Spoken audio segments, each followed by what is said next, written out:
Well, Jake and his grandson disagreed. They ran towards the fire, and Grandma chased them. No, now you come right back here. You come here right now. Dear, it's his time. You gotta let him go. The whole town grew very silent because boys and girls, they knew that Clarksville would never be the same again. You see, when the farmer came into town and brought in his grain and got paid, he didn't go to the big city. He didn't have to. If he had to mail something, the post office was right at the corner. Unfortunately, if he had a toothache, the dentist was right beside the post office. Oh yeah. His wife always gave him a grocery list. Oh, the grocery shop was right here, right down Main. Maybe he'd buy his favorite girl a ticket to the dance, 2 blocks south, City Hall. The grain elevator made the town a community. But now, that was gone. Everybody knew it. And everybody watched the sky. Hands up. The silence of a falling star lights up a purple sky. And as I wonder where you are, I'm so lonesome I could cry. One by one, people went back to their homes. One by one, people carried the thoughts with them that Clarksville would never be the same. Grandpa took his family back to the little white house, and they sat at the old kitchen table. He took off his John Deere cap. Everybody do this? And the boy noticed something that he hadn't before. It wasn't wrinkles of age he saw. It was wrinkles of worry. And the old man said, "Soon the prairie's gonna take back my town. Soon I'll be nothing but tumbleweed." "That's enough," said Grandma. "I will not listen to what you're saying. Clarksville has always been my town, dear, and it will be my town for 50 more years. Now, what you boys need is hot apple pie for good dreaming. Clarksville will always be my town." The next morning, everybody woke up really early. Grandma insisted that they drop by Main Street to see how everything was. Still, the businesses were boarded up.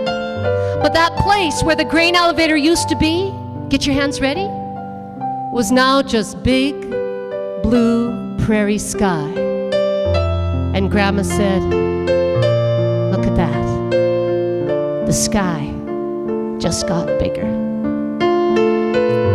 "Well, come on. There's only one bus coming through today. We don't want you to be late. Let's go, boy." When they got to the Greyhound bus depot, the boy walked over to his grandma in public and hugged her. This had never happened before.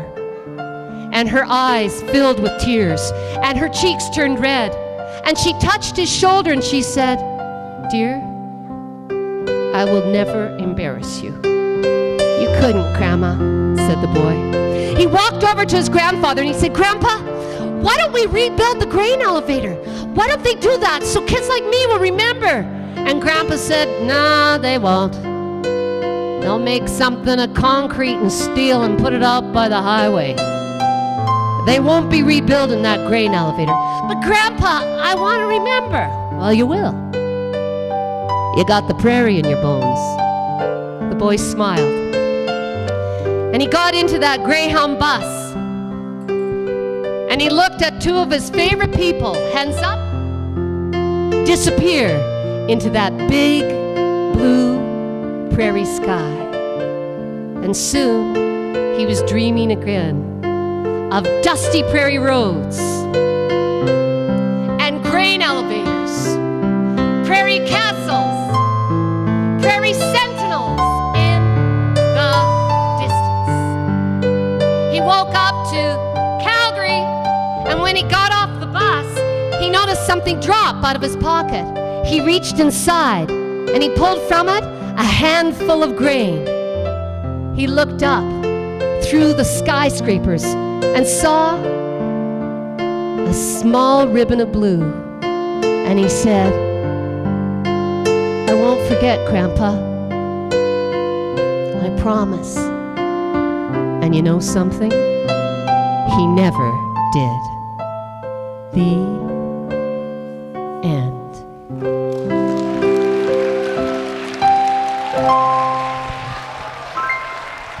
Thank you all very much. Tom Doyle. Thank you.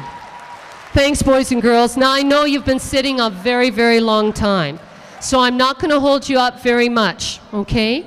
But I do want to thank you all for being very accommodating for my buddies here who are filming us today, and I want to talk to a young man. I think he's got something to say. Oh, here, talk through the mic. This is fun. Enjoy the microphone. Thank you very much for coming to our school again. Oh, you're a sweetheart. Thank you. Thank you. You're a brave man. Thank you, son. Thank you. Thanks, darling. Thank you very much. Wow, that's beautiful. Thank you. Boys and girls, how many really like the grandma in that story? Because she feeds people. I love her. The grandma in the story is my mom. How many like grandpa in the story? Even though he's a little strange, yeah? Hands down. Even though Grandpa's memories are taking over his mind, do you think he's still worth learning from? Who thinks you can still learn from somebody, even if they're changing? That's right. Well, the grandpa in my story is kind of a combination of my grandfather and my father. Who do you think the boy is? Who's the boy? Boy in stripes. My brother? Nope. Good try, though. This is a tough one. You might not get it. Yes? My son? Nope. But a good guess.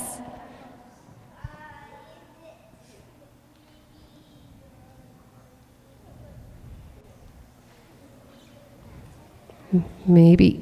Oh, you're trying so hard. The boy in the story, there's a reason why he doesn't have a name. The boy in the story is me. Yeah. What? How do you do that? Well, because what I'm trying to do is figure out the importance of learning from old people. And the boy in the story is very much how I was as a child. So I put all those elements into a story that I made up, and I came with that. How come the grain elevator burnt down? Why? Did somebody start it on fire? How did the fire start? This is kind of a Division 2 question, because maybe girl in purple. Yeah, there was really dry grain in the grain elevator. And there were two other clues we gave you. Something about the lights. It was really hot outside. That's true. And something about the lights in that grain elevator. Man with the best hair in the world, you lucky boy. Yeah, there's a short in the lights, and I want Tom to describe the scientific stuff that I can't remember. Go. There's a term that you'll study in science called spontaneous combustion. And there's all of that dust in the air in the grain elevators, and if you get a little spark, it doesn't just start to make a little spark, it explodes all of this dust inside the elevators. So that's what can cause the fire. So that's probably what we figure caused the elevator to burn down, is spontaneous combustion. Big words for little people. It's good for you. It's good for your brain. Well, here's what I hope. I hope you have some stories to tell. And I hope I can come back to your school someday and listen to you tell stories. Because remember, stories in your bones. You're blessed with a story. You've just got to find it. Boys and girls, teachers, thank you all very much for a really special event once again. Thanks, everybody. Tom will play you out, and we hope we see you again. God bless. See ya.